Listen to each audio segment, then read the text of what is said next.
We've always been standing on holy ground. It's time to move. These two phrases have framed our last two Vision Sundays. You know, Base Church is just over 2 years old. For those of you that have joined us, you might not know, but the 3 locations of our church came together just over 2 years ago to form one new church, Base Church. During that season of the merge, I remember saying to our church that it was going to take 3 to 5 years for this merge to play itself out. You know, looking back, I think it was the naivety of thinking that I and our team and our church were more in control than what we were. Because according to God's plans, we're far ahead of schedule. Looking back on all that God has done in our church over the last 2 years, I think it's safe to say not only are we merged, but God has done more than we could have ever expected. That seems to be the theme of our lives, this theme of my life.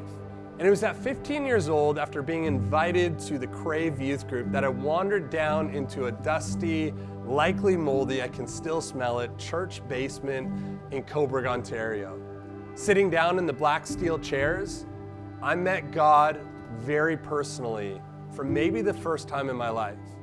It was in that place that God dealt with my sin. It was in that place that God dealt with my sanctification. It was in that place that God gave me a vision for my own life. You know, over those 20 years, I would move away for university. I'd get married to the love of my life. We'd have 4 kids and bring them home to a new house each time, finally landing where we live now. We would move to Waterloo with the dream that God would plant us in this city, in this region for years and decades to come, building something He had called us to build. I don't think 15-year-old Brandon could even believe what the next 20 years of his life would look like. And I guess the question on my mind is, what is the next 20 gonna look like? I guess my question today is, can you believe, Bloomingdale, what God has done over the last 42 years of your location? Can you think about all the moments of building and breaking ground and starting a school and new sanctuaries and new lobbies and new families coming to the church and new moments in the church and women's conferences and men's conferences and all that God did over the last 42 years? For those that started at the very beginning, would you be able to believe all that God would do over 42 years? I guess my question for you is, do you believe what He's going to do over the next 42? For University District, that's been around now for 12 years, where we have met in the location you're watching this right now for the last 11, if you would have went back and talked to that team of 10 people that restarted the embassy, that became Slate, that became Base, those people wouldn't believe all that God would do through University District. All of the impact days, all of the St. Patty's parties, all of the dorm cleanups after parties where the church would come in and help clean up parties in the past, and all of the moments that we've had there at Maxwell's. But do you believe what God might want to do in the next 12 years?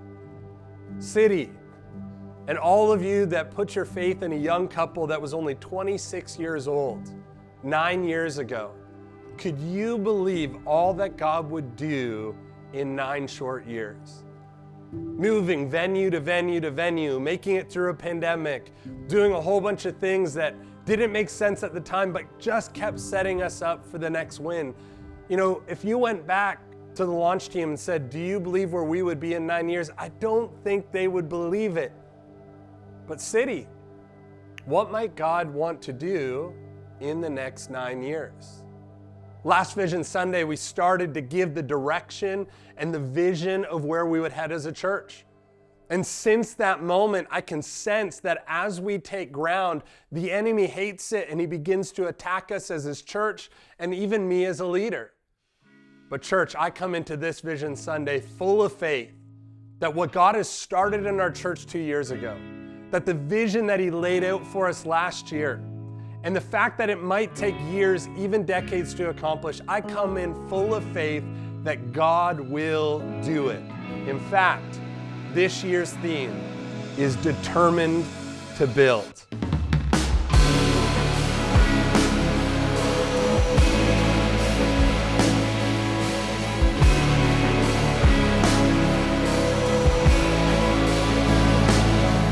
I wish I could tell you just how difficult it's been just to get to this point of filming right here in this wood shop.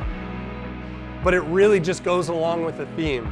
We are determined to build what God is building here at Base Church. We are co-laborers with Christ in what He is doing in this part of Ontario.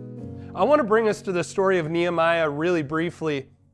And there's so much going on in the story of Nehemiah that will inform our time together here today. And while I can't go over it, I just want to highlight a few things. You see, the Israelites at this point in their history, they had gone into exile because they were made captives of the Babylonian Empire. Well, the Persian Empire comes along, defeats the Babylonian Empire, and now the Israelites find themselves in captivity to the Persian Empire. Nehemiah, a faithful servant of God, finds himself as the cupbearer to the king. The cupbearer of the king needed to be a trusted individual because the cupbearer needed to ensure that the king didn't get poisoned. And so here Nehemiah is, and he gets a report of what some of the remnant of the Israelites look like and what Jerusalem looks like as they still find themselves there. We read in Nehemiah chapter 1, verse 1, it says, "The words of Nehemiah, son of Hakaliah. In the month of Kislev, in the 20th year, while I was in the citadel of Susa, Hanani, one of my brothers, came from Judah with some of the other men. And I questioned them about the Jewish remnant that had survived the exile and also about Jerusalem. They said to me, 'Those who survived the exile and are back in the province are in great trouble and disgrace. The wall of Jerusalem is broken down and its gates have been burned with fire.'" Now this is the holy city. This is the city that God said He would build. This is God's holy people in His holy place, and all we see is destruction. And Nehemiah says in verse 4, "When I heard these things, I sat down and wept. For some days, not just a day, for some days I mourned and fasted and prayed before the God of heaven." What Nehemiah does with this news is he doesn't just weep, but he decides to do something with it. The question today is, in our current state of things, are we willing to do something about it? Are we determined to build? I don't mean fight against the enemy, but a fight to build what God is building.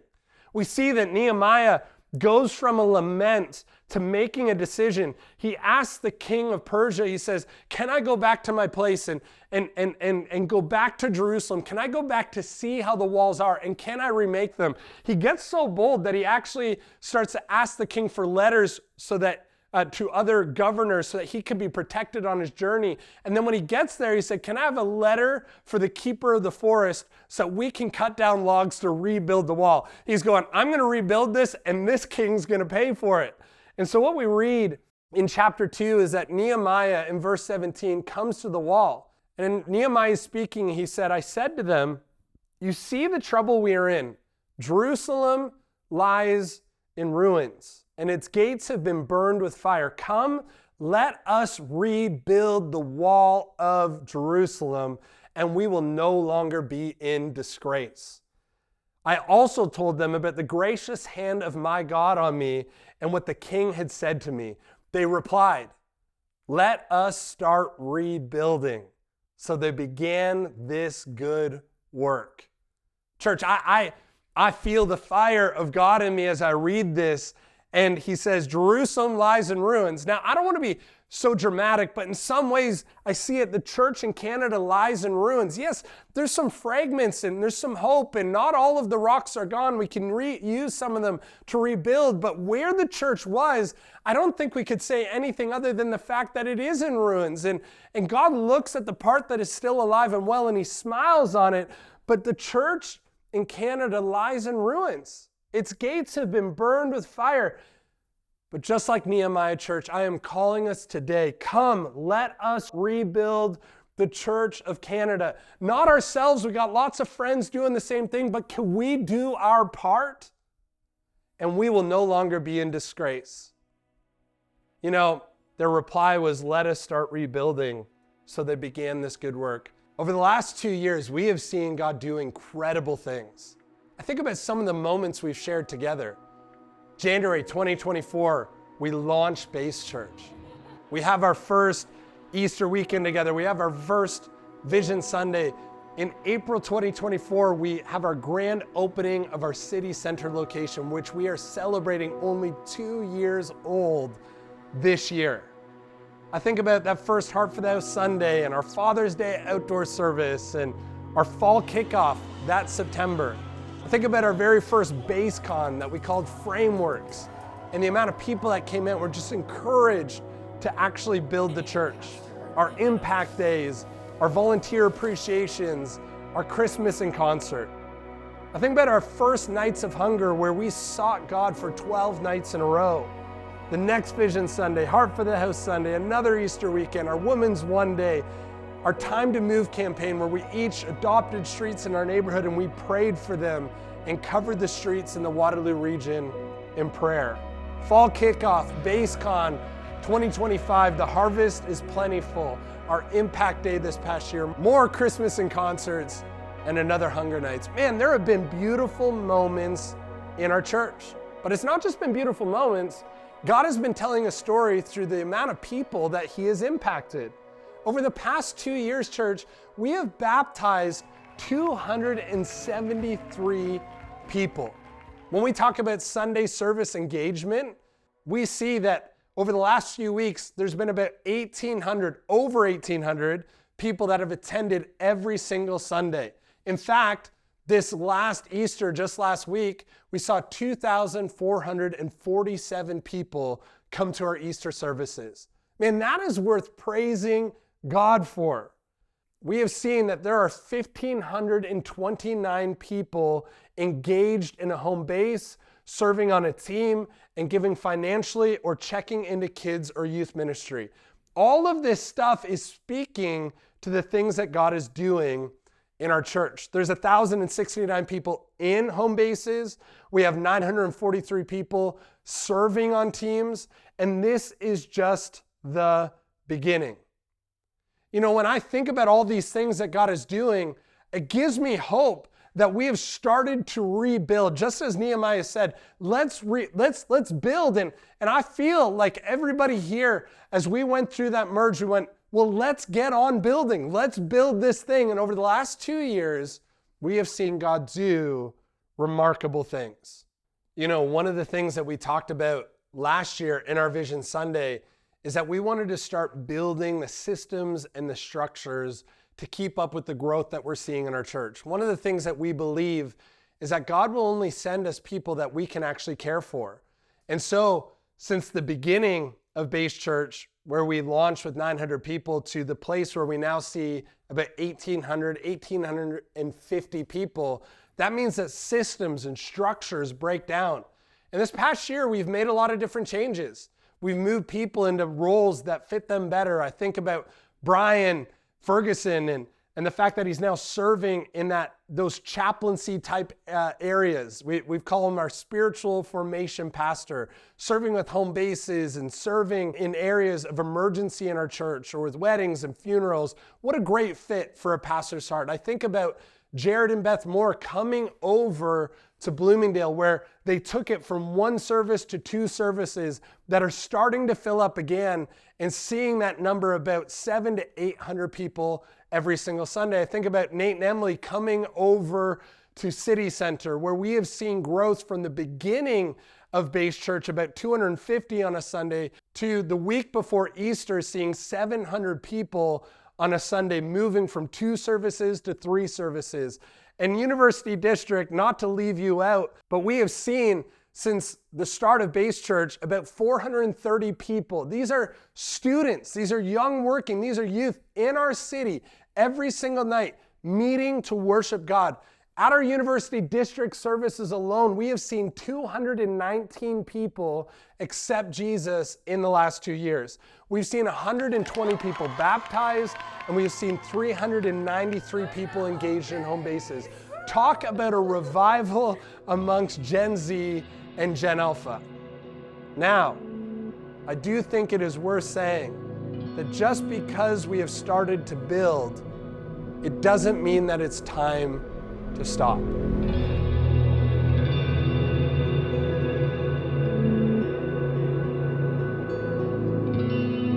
about Nehemiah in the story, and all this opposition starts to come. As soon as you move on the vision God's given you, opposition just, in Nehemiah's story, as you know, there's paid opposition. There's people that were paid to oppose him. And he sits there and he looks at the wall and it's half built and he goes, we're not going to stop at half built. He tells the people, we're going to keep going. I think it's so tempting for people to stop at half built. You move into the schoolhouse and people go, this is good enough. Like but then you go, no, we have dreams. God's going to do something bigger, and you build the impact center, and then people go, well, this is kind of good enough. We're good, right? And then I think God's going to do something bigger. You build the auditorium. Well, this is good enough, right? And you go, no, God still has more. Talk about that journey of walking with people through not settling for half built, but being determined to build. I think so often we stop when we get a little comfortable. Yeah. And it's about us, right? And use terminology when we were in the Impact Center and we were 2 services. Mm-hmm. And, we're comfortable. I mean, we could seat 400 at the time because it was the full space. That's right. People would say 80%, and that was a limit. Yeah. It wasn't for us. I don't think for a life-giving church it is. People will pack it to the gilt and a standing room. Yeah. And so we didn't have a whole lot of extra room in either service. Yeah. But, some people would go, so why do we want to build? And I said, because we want to increase our redemptive potential. In other words, we want to reach more people. It's not about us. Yes. And in that story of Nehemiah, when he encourages them to rise and build, he tells them to build for their family, immediate families, like their wives, their sons, and their daughters. That's right. Trying to get them to think generation, not just them. Yeah. Yeah. So that's always the thing, is that can we think further out? Yeah. You made a comment about having vision and more vision than we may accomplish in our generation. I think that's what Hebrews 11 talks about. Yeah, right. Some died without having received everything that they saw. Mm-hmm. Yes. And I think we ought to all die with more vision than we've seen. Like you can see it, die of faith, but it's not been fulfilled. But it's not been fulfilled yet. There's this interesting place in Nehemiah chapter 4, verse 6, where Nehemiah is talking and he says, so we rebuilt the wall till all of it reached half its height, for the people worked with all their heart. Vision Sunday isn't just about getting us to do more. It's about lighting that flame and sparking those embers of what God's already started. The first thing I want to say is thank you to every single person that is building here at Base Church. I want to thank the 1,000 people that are in home bases, building communities where people can gain a sense and belong to the family of God. I want to thank those nearly 1,000 people that are serving on teams and living into the phrase, if you ain't serving, you ain't serving. You are serving, you're really serving. You're building this church. I want to thank everybody who has given to our church over this past year and to last year's Heart for the House. Nehemiah says, for the people worked with all their heart. We have been working with all of our heart, and we can see God on the move. Jesus builds his church, and we come alongside him. But what a beautiful journey it's been. The thing that I've been feeling on my heart, though, is that it's not done yet. In verse 6, we see, so we rebuilt the wall till all of it reached half its height. Well, what started happening once it got to half its height? What we see over and over again in Nehemiah is the pattern goes that they build and they get some accomplishment, then opposition comes. Then they build, then opposition comes. Then they build and opposition comes. And what's fascinating to me is that they even hire people to oppose Nehemiah and his people. They're paid actors to come in and protest this building of the wall. And as they're doing it, it's at half its height. And we read in verse 7, but when Sanballat, Tobiah, the Arabs and the Ammonites and the people of Ashdod heard that the repairs to Jerusalem's walls had gone ahead and that the gaps were being closed, they were very angry. They all plotted together to come and fight against Jerusalem and to stir trouble up against it. But we prayed to our God, and posted a guard day and night to meet this threat. Here's the deal. I don't want us to settle for a half-built church. You know, after this past Easter weekend, Pastor Nate, Pastor Jared, and myself got on a phone call to celebrate 2,447 people coming to Easter weekend. Many, many, many salvations. We got on a phone to celebrate, and the conversation quickly turned. Because in our hearts, we do understand that the work is not done. We ought to celebrate the things that God's doing, but we must also recognize when it's not fully built.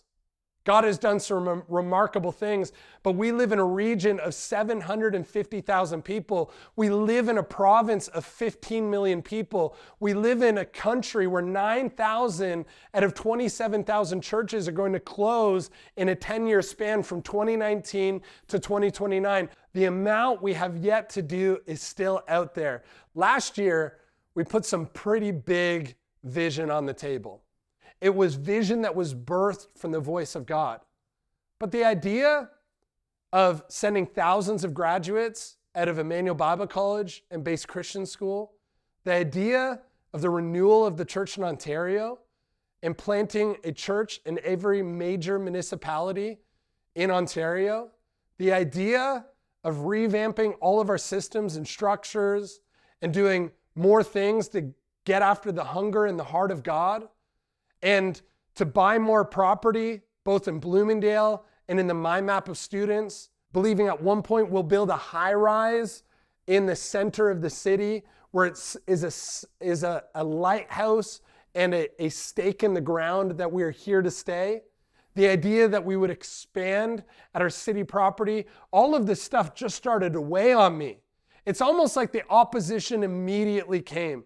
And this past year, I've been fighting through it, and our team, we've been fighting through it because as God does great things, his enemy and his adversary is not happy. You know, when opposition comes, as it's going to, and as it already has in the background and in the spiritual realm, we tell the enemy that our God has already won. We tell the enemy that God's vision for our future is greater than the minuscule fear that the enemy puts before us. We must have faith that God can do it. We must be determined to build. I started to count up the cost.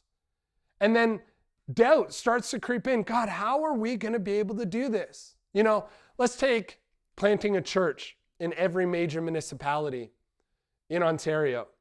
There's about 51 major municipalities in Ontario. And let's just say, for easy math's sake, we donated $500,000 and gave them $500,000 to get started. They could use that for their start. They could use that over 5 years. They could use a part of it, and the other part goes towards a building when they're ready for it. It doesn't matter. Let's just use $500,000 as a round number. That would cost us, in order to complete that vision, about $25.5 million. Over this past year, we started looking into buying property in the My Map of Students and then building a high-rise. And what we've learned is that that property is going to cost anywhere between $5 to $20 million. And to build a high-rise on that will probably be about $80 million to complete the project. When I think about graduating thousands of students, I know that that's going to create an investment that is millions more.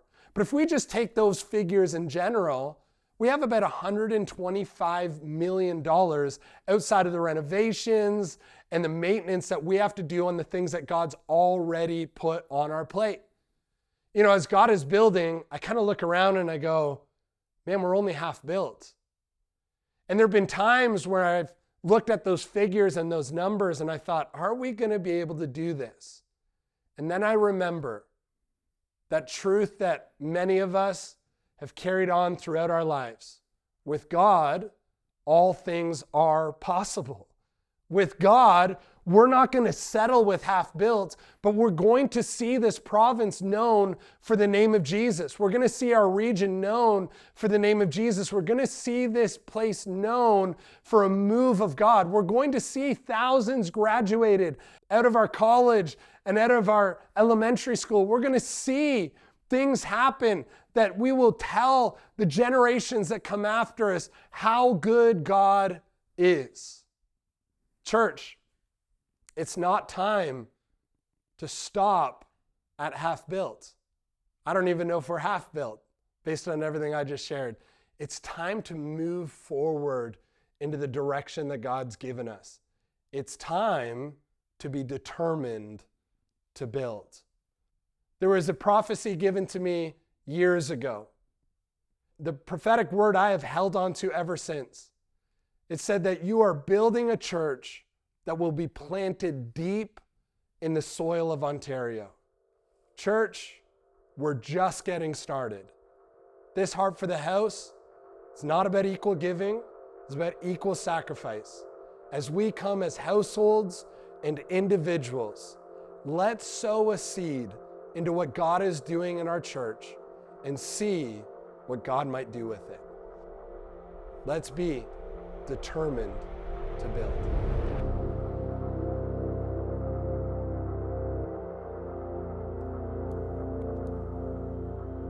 I think it was a bit of a culture shock for me coming here, but I felt so much life coming into the city.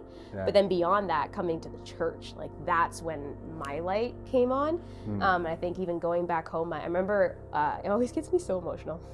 But going back home, and we were in a prayer circle with my dad, and we were all praying, and he was like, "Something's changed about you." You're not the same person that you were before. You're praying different. There's something different about you. And I was like, wow. And honestly, I can attribute all my change, all my development and growth to what God's done through other people in the church. I would not be here today without what God's done through Base. So cool. You make us all cry. I know. That's beautiful. So it's if that's impacted me this much, why wouldn't I want someone else to experience that? That sounds selfish to not want them to. Yeah. I remember a few years ago, I was just had kind of a picture of Waterloo as a lighthouse, and then people coming here. Kind of not because of engineering at Waterloo or whatever it is, but coming because of there's a healthy local church. And the story, the number of people I feel I've talked to that they've came to Waterloo because part of the reason is they know there's a really healthy church, and so I'll go to school there. Or staying too. Yeah, or staying, especially that. So all of that, seeing the health of that, and how can you not want that for every other city? Absolutely. Every other city out there. So our church's mission, I think of the idea of building a healthy local church and renewing the church in Canada, right? And that leads me to the thought of finances and releasing that to God, whether, the sacrificial giving, right? And what that looks like for everyone. God wants everything we have, not just, 3/4 of our life. He wants it all, and he's owed that. And that means releasing our finances to him, right? And just trusting that he's going to fulfill his will in Canada, right? And I think that's why we put such a big emphasis on building the church here, right? That's right. And just releasing everything we have. Yeah, you gotta take in what you're hearing and reading in Scripture and apply it. If you don't apply it, what is it for? Yeah, and then again, financially, how can you reach Ontario if there's not people contributing, resources, with right? their resources, exactly. Yeah. Because I think growing up, the church I grew up at was missions was so important, but often the missions was focused, let's reach the world, anywhere but Canada. Yeah. And I think it's so easy to forget about your own backyard. Mm-hmm. If we can't be strong and, bring people to Jesus in our own backyard, then how are we ever going to reach the people outside of Canada, outside of Ontario?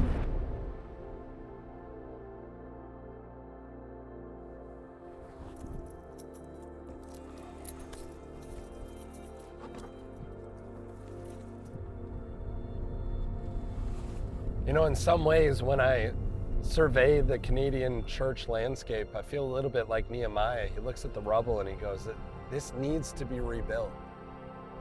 And if we just take a look at recent statistics, 1946, roughly 67% of Canadian adults attended weekly services.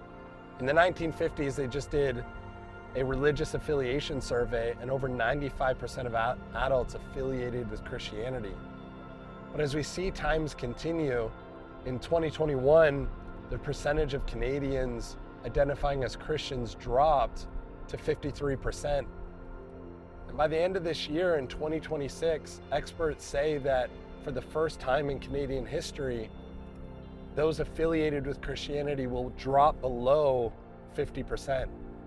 That's not talking about people that actually go to church. That's just people that identify as Christian. In that same time period, the nones, or Canadians with no religious affiliation, rose from 4% in 1971 to 34.6% in 2021. Weekly attendance today has plummeted between 11 to 22% depending on where you live. And the National Trust of Canada predicts from 2019 and the next decade, so to 2029, that 9,000 out of the 27,000 places of worship in Canada will close. This trajectory has me looking at Canada in a very similar way to Nehemiah looking at the rubble and the state of things of the wall and the gates of Jerusalem and going, we've got to do something about this. There's a lot of bright spots in the church in Canada, but there's so many of these moments where we go, what is actually happening? Like what's going on here? And the question does come, like, can it be rebuilt? Just like Nehemiah, I lamented, I literally wept over the state of where the church was at. As we've been looking for property for University District, we've come across 4 other churches right now that are slated to close and be redeveloped in the next little bit. And that's in the Kitchener-Waterloo region. And I look at this and I go, man, we've got to rebuild. Like Nehemiah goes, the state of things is so saddening, but we've got to do this. Now, interestingly, I didn't know when I had felt like this was our theme for this year, to be determined to build like Nehemiah. I didn't realize that in the past, Koinonia or Base Bloomingdale had actually had the theme of arise and build out of Nehemiah as well. You might see dirt, but we see the new parking lot as a small step in a big plan. Now, we believe a whole new facility is necessary to serve more people. Praise God that we're buying. And we're very, very close at this time. And we're excited that breakthrough and purchase is very, very close. Praise God. We couldn't find financing, which is a common problem, but we did get financing through a little bank called Standard Trust in Elmira. Okay. And they gave us a mortgage for $93,000, but we had to guarantee it 3 ways. So 3 of us put a second mortgage on our property. On your individual home. On our properties. individual homes. Yeah. Right? Yeah. So we had this second mortgage. As we paid that down, we were able to have that removed. Then we went, I think, next edition cost about $300,000. So God was stepping us up easily. Yeah. The problem was when we went to the next one, which was $2.25 million, my poverty spirit caught up with me. So I didn't talk to, other than Beth and the elders, we didn't talk about anybody else for about 3 months until I got a hold of it. And I realized, God, if you call me to disciple business people, and they come up and they got a deal going on and they need somebody to pray in agreement, I don't want to have to say, I better find somebody else. I haven't got faith for that. So that was the challenge, and I went, okay, that's a problem. Yeah. So I just had to get in the face of God and come to grips with the fact that that was bigger than I ever thought I was going to deal with. Yeah. Right? Absolutely. And so we did. And we built it, and then we paid that off. And then we talked about needing to build again. And that was $6.5 million. And that was way easier than the $2.25 million. Isn't that funny? Because we learned to stretch with it and Yeah. believe God, and we realized that if God's saying it to us, then He's got plans that we don't know about yet. Yes. And He has lots of ways to bring finances in our hands. If, as Billy Graham used to say, if if God can get it through you, He can get it to you. That's right. We have to believe that if He's done it in the past, He can do it again. No, I don't think big vision ever intimidates God. Obviously, He's dreaming bigger than us. So if you look at Ephesians 2, it tells us what, or 3:20. God's able to do exceedingly abundantly above all we ask, dream, hope, or desire, in the Amplified, right? So our responsibility is not to think about what we can't do, but to do what we can do. Yes. Man, I just think back to Launch Team. Yeah. Remember Launch Team? Yep. And that ragtag group of kids, didn't, just sitting in a kind moldy of blind basement. faith in a way, but dreaming big. Yeah. Is what I think of. And I remember the first kind of big offering we took up, it blew my expectations out of the water. And like, if I'm taking today's Nick and placing him back then, I'd be like, do you think that was big? Wait till Pastor Brandon drops this $150 million thing. But seriously, I think back to that time, and I would have, I think expectation-wise, it kind of is the same, right? Yeah. Like I look at that big number that we gave as a bunch of kids, and I'm like, God, how did you really do that? And I think that's when you couple like heart with obedience, right? And that's the fruits that you see is something that we as humans can never truly comprehend. The goodness of God and what He has and what He can do with what we give Him. Sometimes I feel like I don't even have words to put to that. But yeah, I feel like every year God just crushes my expectations in a good way. Yeah. He sets the bar again. And I'm like, why wouldn't we believe that can be done, right? Man. The ways God could provide for this are outside of our control. Our only response in this, going into each Heart for the House, is what is He putting in our hearts? What is He asking us this year to do? And in obedience, He'll take us to the place. Church, I don't want us to be a church that settles for half-built. I want to ensure that we put our faith in God and what He's able to do. I don't want to give up when we've seen a portion of the vision. I want to see the whole vision. And from Nehemiah's perspective, the way that he continued to build, when opposition came, he prayed. But the way he built was through the households and this one phrase where they would build with one hand and had a weapon in the other. Listen, our enemy is not a physical enemy. Our enemy is Satan himself. But if we're to follow in the footsteps of building like Nehemiah built, they built the wall in 52 days against all opposition. We must do it, not just as an individual, not just as a pastoral team, not just as a home base or whatever it is. We must do it as households and building with one hand while speaking the truth of God back to the enemy with the other. We've got to have staying power, and we've got to move forward and be determined to build to completion.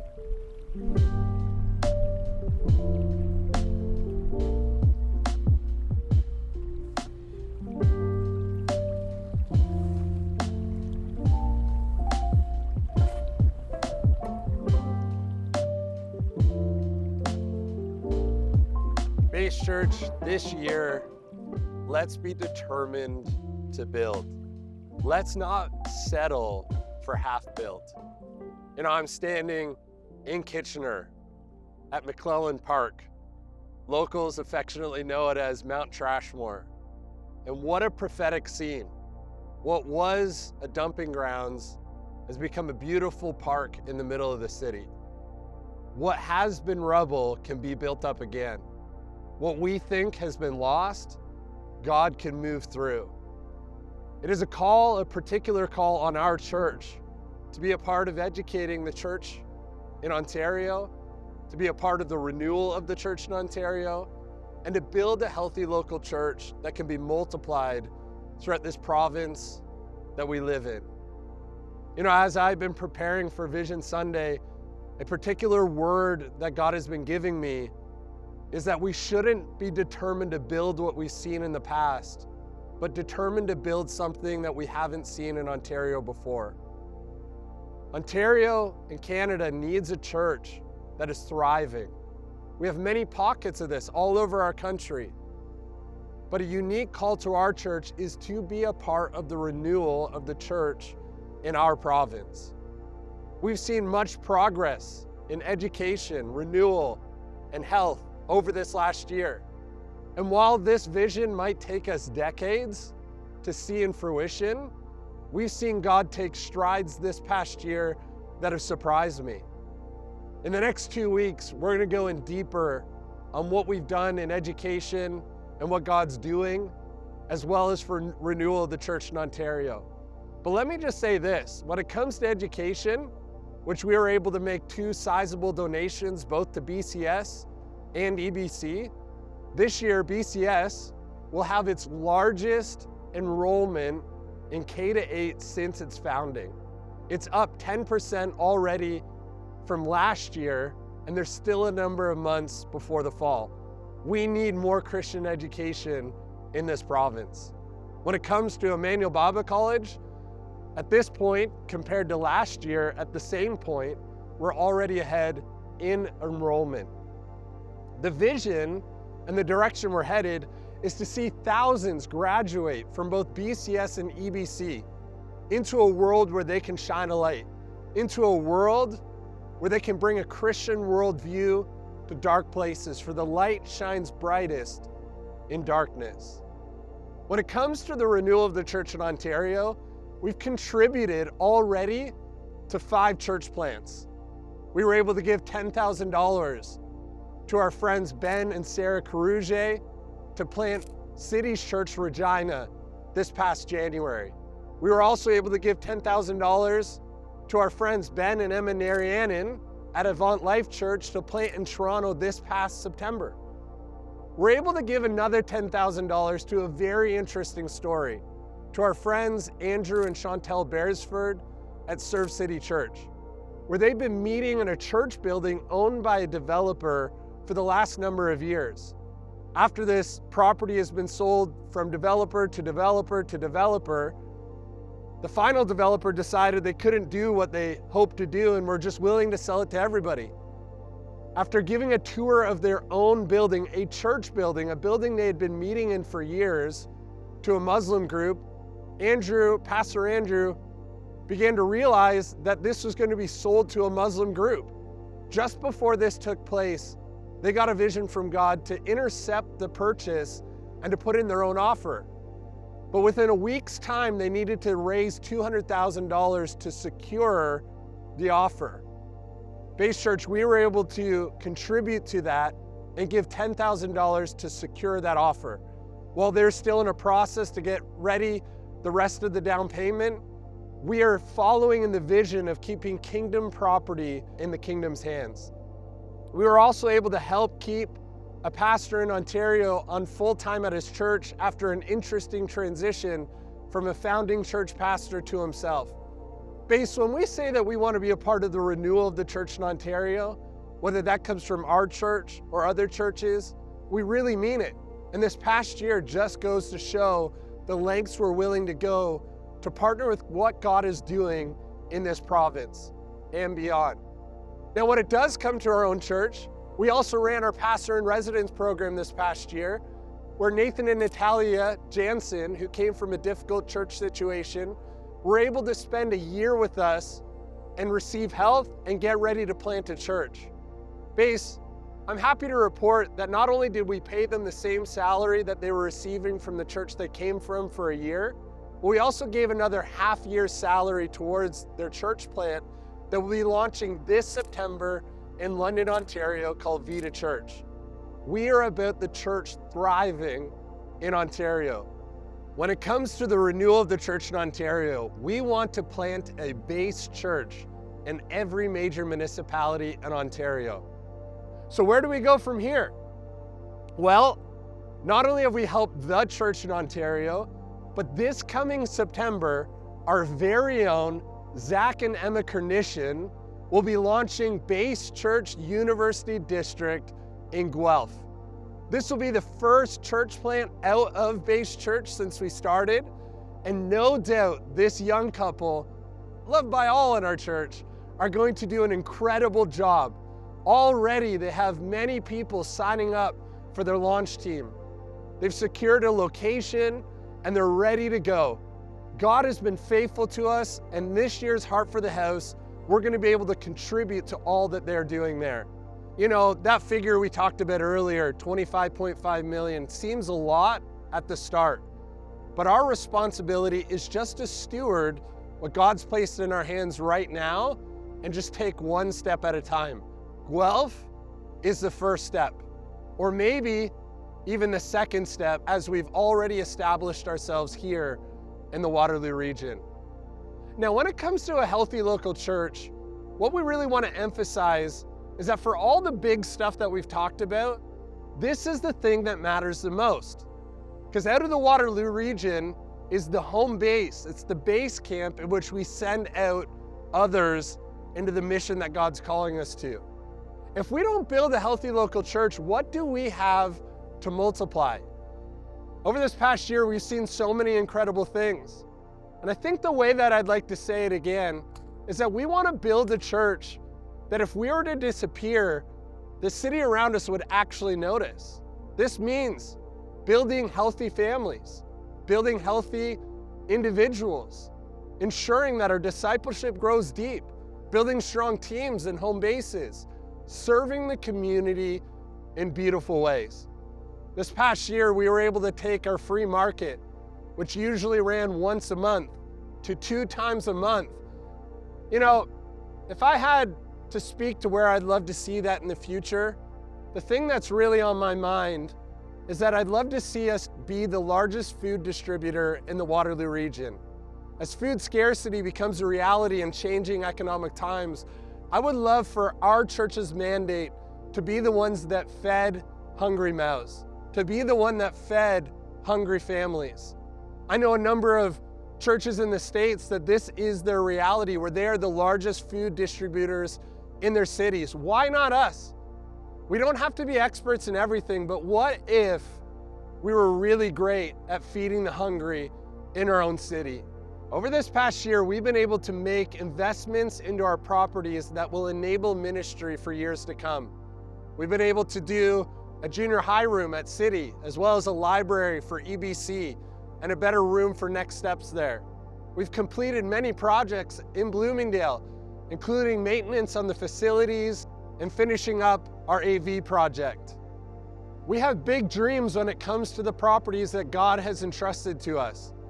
And it's important to understand that as we make upgrades to different properties that are in our care, a win for one location is a win for every location. In fact, when it comes to our vision, one day we'll celebrate when our 10 locations help buy one location a building. We're all in this together, and the vision is to continue to go in the direction that God is calling us. But a part of vision is also stewardship. We can't get ahead of ourselves and dream of high rises and new properties if we're not caring for the properties that we do have. Last year, when we talked about Bloomingdale's property and buying the field, I think some of us rightfully probably thought, is there a need for that? We're not even filling up the space we do have.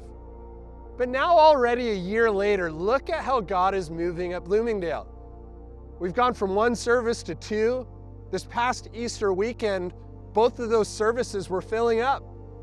In fact, when we gather our entire church together and all the locations together, we see that we're actually running out of room in Bloomingdale. One day we will need to redevelop the property, and we will continue to steward what God's given us now. This next year, we're gonna have to look at putting a new roof on the auditorium, as well as a bunch of different HVAC units and other things, just to make sure that we continue to care for what God's already given us. We'll have to look at replacing the septic in the next few years, but that'll come along with redevelopment plans of the property and whether or not we want to do that as we get ready for the continued growth that we already see at Bloomingdale and across our entire church.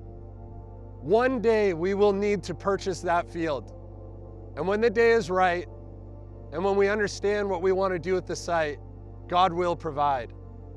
When it comes to our city location, when we first moved in there, we had 250 people. And now regularly we're seeing 650 to 700 people a week.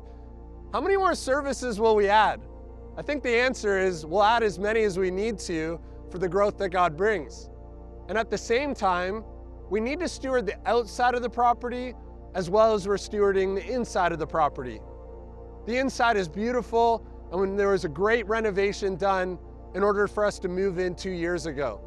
But as we continue to take a look at the parking situation, it's time to be determined to build a new parking lot on the outside. Now, when we first went through this process, the price tag was much higher than we expected, about $1 million, which meant about $36,000 per each new stall. After a second look at what the parking lot could be, we realized that we could actually expand the parking closer to 150, which would mean only $12,000 per stall, but an even higher price tag. Right now, things are sitting in the City of Kitchener's hands, and we pray that they'll be able to green light this new project that will allow us to steward the property both inside and outside. This will enable years of future ministry and capacity to be able to welcome many more into that location.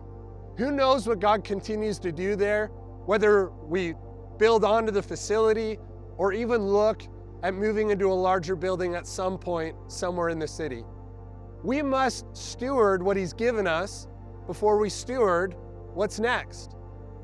Now, University District, a place where all of us are cheering on the stories of Homebases and baptisms and salvations and just lives being transformed, encourages the entire church.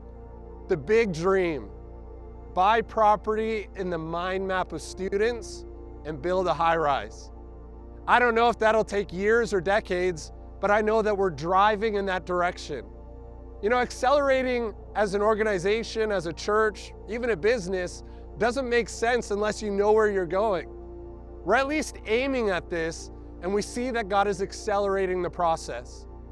Last year, after Heart for the House, I was in Colorado. And while I was there with a bunch of pastors, I had 2 people prophesy over me. After mentioning that we wanted to buy the field and build a high-rise, 2 separate pastors came up to me. One gave me a prophetic word that said, "I see you with a shovel in your hand. You're standing next to a field, you plunge the shovel into the ground, and you take new ground. I want you to know that God says it's gonna happen soon." I said to him, "Did you watch our Vision Sunday video?" And he said, "No, I don't know what you're talking about." The second pastor came up to me and he said, "I see you standing on a rectangle." And all of a sudden that rectangle shoots way up into the sky, and I see things like elevators coming up and down on this rectangle, and I just feel God saying it's gonna happen sooner than you think.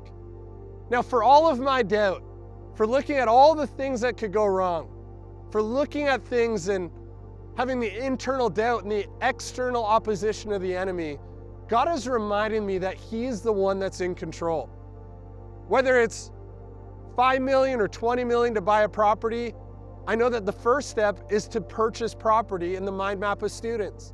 I know that the best case scenario is that we could buy one with a building on it that we could use while we wait to develop the property. If it costs another $80 million to put up a high-rise and generate income through housing and business and all the rest, a central spot for our college, then let's do it. But the first step in that direction this past year that we took is we were able to pay off the Bloomingdale mortgage. Bloomingdale, right now, you are sitting in a building that we own.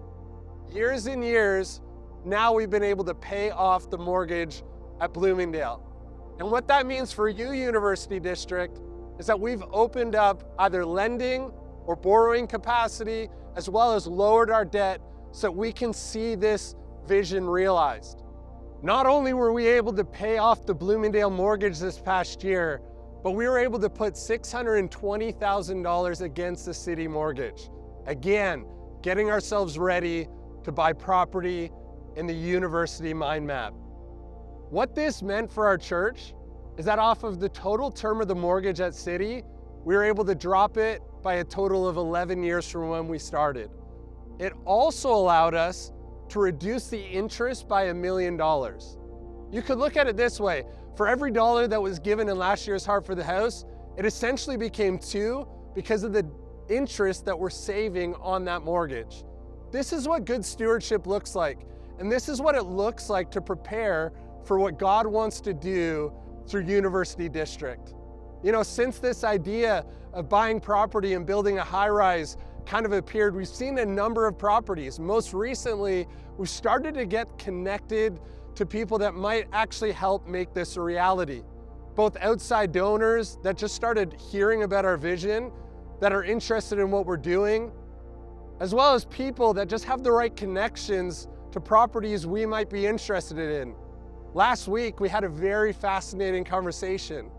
Now, that doesn't speak to the timeline of what this is going to take, but it does speak to the movement that's been happening in the direction of purchasing property and then building. We've got to be determined to build. In the near future, we also plan to finally build out our studio space. As our locations grow larger, we're going to need a central space to be able to film content that will keep our church unified and moving in the right direction.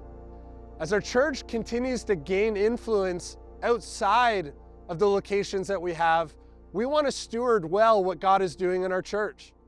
We continue to wrestle with the idea of building a public cafe at our city location, one that will invite the community in, but also provide income-generating opportunities through co-working space and spaces that companies can use the auditorium for their own town halls. There's so much dreams into the future, but the thing I want to highlight once again is that it is our responsibility to essentially build a healthy local church that is worth multiplying.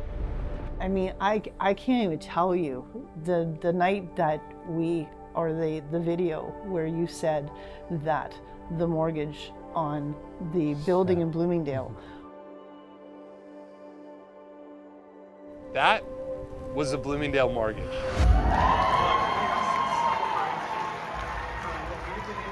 For a lot of us who go back that far, it was like, oh my goodness, like, let's go out and party. This is like, it was just like, it just hit you like, that is so cool. We know how much it was and everything else. And then you go, and then I look at you saying 150 million, I go, yeah, so? God can. God can. God can, absolutely. Listened to a song this week, and the words were that person was so broke that all he had left was money. And I thought, wow, what a statement. Because we were on the other side. We didn't have money, but we didn't feel broke because we had so much other. And I thought, wow, if at the end of your life, all you have left is money, you're broke. We had started a business in Holland, and we were going to get a big check in. And we determined that the first fruits from that business was going to go to the local church. And it was more than twice what we had paid for our first house when we first got married. And we didn't own a house, and we were going through a very challenging time, but we just believed that God was in this. And it wasn't, okay, if we give X, God's going to give us back Y. It was, God, you have been so faithful that this is yours. This is the first fruits of what you're giving us. And it points back to what you were talking about earlier with Nehemiah. They were building, but they were building that wall before they were building their own homes. And it was, wow, can they really do that? And I'm not saying that everybody has to do that, not buy a house or something, but it was just, it's the principle that was just so exciting, so exciting for us. Yeah. I like to say we didn't give to get, we gave to give. Mm-hmm. And that was important for us. It was not, we didn't put money in the offering plate or whatever because we thought, oh, if we do this, now God's going to give us something. Our heart was, we don't give to get, but we give to give. But that person that's sitting there going, this is great for other people. Maybe the more committed person, maybe the person that, has followed Jesus longer, maybe the person that's more involved at the church, whatever else. This isn't quite for me, or I don't know if I can release that yet, or if you saw my books, you wouldn't expect this of me, like that sort of thing. How would you address them? What would you say to them? Do you know what? I've seen people give hundreds of thousands of dollars, but I remember seeing people put in stamps and a button off their shirt because that's what they had. I remember Beth giving food to people and going through our closet, our cupboard in our kitchen and pulling stuff out to give away. I've seen people give pennies. I've seen people give everything, and it all counts. Yeah. Once it goes in the pot, it's look what we did. That's right. It doesn't matter who gave it. Yeah. If it does, then we're showing preferential. Yeah. We're not supposed to prefer the poor or the rich, because That's in right. God's eyes, He sees us all. Yeah. That's right. And once they put it in the pot, it's like, look what God did Yeah. with Yeah. us. Look what we did together as we jumped in and did what God did. So, I mean, that's why I get excited about Big Vision. I'm going, Yeah. hi, Look what we get to do. I'm going, how awesome would that be? Yeah. I mean, I can see it. I can see the unit district in the main floor, got this meeting and housing upstairs. Like, I can see it. Yeah. I'm going, makes perfect sense to me. How'd you do that? Haven't got a clue. That's not That's not my job, and it's not even yours job. How? Yeah. That's right. Is to keep the vision out there and not be afraid to say it, Yeah. because we speak it in, and somebody's going to know somebody who knows somebody who knows somebody, and all together, who knows what God can do. But you have to remember the story in the Bible where Jesus watched what the woman give just that little mite, That's right. That's right. And he said, what? She gave more than all the rest. So it isn't about amount, it's about heart and giving what you have. And I think we all can give sacrificially. Yeah. And that's really yeah. how Koinonia was built, was sacrificially by a lot of people. Yeah. You know, Yeah. there came some larger checks later, but that wasn't Not the predominant. initially, yeah. And initially it wasn't Yeah. for years. And so there's always going to take everybody, and it's community effort. Absolutely. What we have just communicated here today is a cathedral vision. In Europe and across the world, you have cathedrals that weren't built in a few years, but were built over the course of centuries. Now, it is my belief that it's not going to take centuries to accomplish what God has given us. In fact, it's my belief that one day, what we have talked about here today will seem like a small vision. I do believe that the best days of our church are still in the future. I believe that God wants us to remain faithful with what He's given us today, and He'll just continue to guide us as we move forward. But just like those cathedrals were built over generations, for the generations, let's be a church that is determined to build. When we look at the rubble around us, sure, lament and weep and fast, that's okay. But get up from that place and be determined to rebuild the things that God has done. Not just rebuild what was, but build something even greater for the generation that's going to come. I'm not building a church for Brandon. We're not building a church for ourselves. We're building a church for our children and our children's children. Heart for the House isn't even really about a specific project. It's about the future of Base Church. It's about stewarding what God's placed in our hands. It's about seeing the city behind me right now and desiring that all of them would come to know Jesus. God's been doing incredible things. And while I celebrate 2,447 people at Easter, there are 750,000 people in this region. Let's reach them. Let's be determined to build something that they cannot ignore. Let's be determined in following God in all that He is doing and giving our best, putting our best foot forward. Let's take the next step. You know, when it comes to Heart for the House, our vision will always outpace our resources. But the amount that is given will, in some ways, determine the pace at which we're able to run. This isn't about equal giving, this is about equal sacrifice. Every time we give and tithe on a regular basis, we're being obedient. We're returning to God what is His. it's not even generosity. In fact, even when we give our heart for the house, it's a sacrifice that we feel each year.